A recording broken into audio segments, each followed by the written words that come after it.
Hello guys, இன்றைக்கி நம்மளோட தேஜஸ் mark பண்ணிய ப்ரோக்ராமுக்கு 4வது GE404 இன்ஜின் கிடச்சிருக்கு.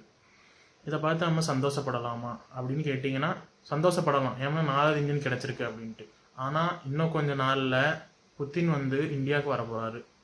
புத்தின் இந்தியாவுக்கு வந்தப்போமே Su-57 அண்ட் S-400 டீல் பற்றி ஏதாவது ஒரு அனௌன்ஸ்மெண்ட் வரும். அப்போது அமெரிக்கா நம்மளோட ஆர்ம் ட்விஸ்ட் பண்ண நிறைய சான்ஸ் இருக்குது இந்த இன்ஜின்ஸை கையில் வச்சுக்கிட்டு. ஏன் சொல்ல முடியாது, கேட்ஸாக கூட போடலாம். கேட்ஸானா அமெரிக்காவோட இன்ட்ரெஸ்ட்டுக்கு எதிராக யாராவது எதாவது பண்ணால் அவங்க மேலே போடக்கூடிய ஒரு எக்கனாமிக் சேங்ஷன். அதுதான் ஈஸியான இது. ஸோ ஏற்கனவே நம்ம ஒரு 99 இன்ஜினுக்கு ஒரு ஆர்டர் கொடுத்து அதில் இப்போ தான் 4வது இன்ஜினே வருது. கேட்டால் சப்ளை செயின் இஷ்யூன்ட்டாங்க.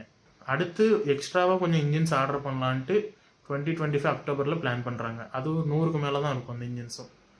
அது எவ்வளோ ஃபீஸிபிளாக நடக்குமா நடக்காதாங்கிறது பொறுத்தது தான் பார்க்கணும். ஏன்னா டர்க்கிக்கு இவங்க S-400 வாங்கினதுனால நேட்டோவாக இருக்கனால கேட்ஸாக போட்டு இன்ஜின்ஸ் கொடுக்க மாட்டேங்காங்க. ஆனால் இப்போ அமெரிக்கா இந்தியாவுக்கிட்டேருந்து எதிர்பார்க்குறது என்னென்னா ரஷ்யாவிலேருந்து தூரமாக போகிறது. இப்போ நம்ம Su-57 அண்ட் S-400 சிஸ்டம்ஸை பற்றி ஏதாவது ஒரு அனௌன்ஸ்மெண்ட் மட்டும் வந்துச்சு, கண்டிப்பாக அமெரிக்கா அவங்களோட வேலையை காமிக்கும். ட்ரம்ப்பை பற்றி நம்மளுக்கு தெரியும், அவர் சாதாரண ஆள் இல்லை. எப்போ என்ன செய்வார்னு யாருக்குமே தெரியாது.